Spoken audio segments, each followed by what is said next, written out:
Kenapa sekian banyak, bahkan 1.000 lebih datang berkumpul semuanya hanya untuk mendoakan satu orang? Kenapa demikian? Karena beliau seorang ulama, karena beliau adalah orang yang paling banyak ibadahnya dan ilmunya. Karena ilmunya itulah kemudian beliau termasuk orang yang cerdas sehingga melaksanakan akhlak yang mulia, melaksanakan ibadah demi ibadah, lebih mementingkan sesuatu yang lebih utama, sehingga banyak amal kebaikannya. Berapa jariahnya? Setiap ada satu orang yang belajar di Darussalam, semua pengasuh Darussalam yang pernah mengasuh semuanya akan mendapatkan jariahnya. Saya mau bertanya, Pak, ada nggak haulan dari pejabat kemudian kita semua datang seperti ini? Ada tidak?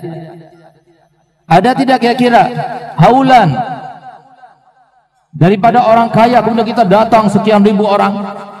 Bahkan ada kira-kira di Indonesia ini yang bisa memecahkan rekor seperti yang kita banggakan bersama-sama, alhamdulillah, Aba Guru Zaini yang hadir di dalam haulnya itu lebih daripada 2 juta orang. Rekor terpecahkan di Indonesia, Kalsel yang punya, Aba Guru Zaini yang punya. Masya Allah. Siapa beliau? Dia orang kaya? Dia pejabat? Tidak, tapi beliau seorang alim. Kenapa beliau begitu mulia?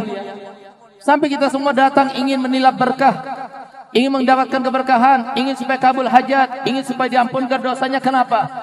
Karena mereka itu adalah orang yang paling banyak kebaikan-kebaikannya sampai meluber. Maka kemudian kita itu datang hanya untuk mengambil kebaikan-kebaikannya meluber daripada dirinya itu. Oleh karenanya kalau kita ingin tahu bagaimana derajatnya ulama dengan derajatnya ahli ibadah yang diterima ibadahnya. Artinya apa? Ibadah tidak akan diterima kecuali kalau didasari dengan ilmu. Kalau ibadah tidak didasari dengan ilmu, maka sulit untuk kita dapatkan. Seperti sekarang ini, mohon maaf, kalau seumpama tanya kepada guru-guru yang dulu di atas ini, kemudian kita tanya, guru, kalau ulun ini sholat tapi ulun tidak bisa membedakan mana yang rukun, mana yang sunnah dari solat kami, siapa tidak solatnya? Solat apa? Siapa tidak? Tanya kepada guru-guru ini, pasti mereka mengatakan tidak sah. Karena apa? Semua ibadah yang memerlukan kepada niat, maka syaratnya niat itu adalah al-ilmu bil manwi. Dia harus tahu dulu dengan seluk-beluk daripada ibadah yang akan dia niati dan akan dia laksanakan. Ini sudah banyak di antara kita yang sudah melantarkannya. Wudunya nggak sah, mandinya nggak sah, sholatnya nggak sah, puasanya nggak sah. Lebih-lebih lagi mau jauh daripada ulama. Lebih-lebih lagi nggak mau hadir dengan ulama. Bagaimana mungkin orang yang semacam ini selamat?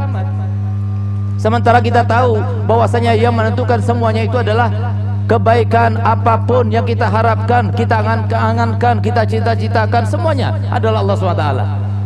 Oleh karena itu, ayo sama-sama kita kembali kepada sebuah hadis yang disampaikan Nabi Muhammad, man yuridillahu bihi khairan yufaqihu fiddin. Siapapun saja yang dikehendaki Allah Ta'ala dengan kebahagiaan, harapannya semuanya tercapai, nggak di dunia saja tapi sampai di akhirat, maka hendaknya orang itu akan diberi taufik oleh Allah Ta'ala untuk memperdalami dalam agama.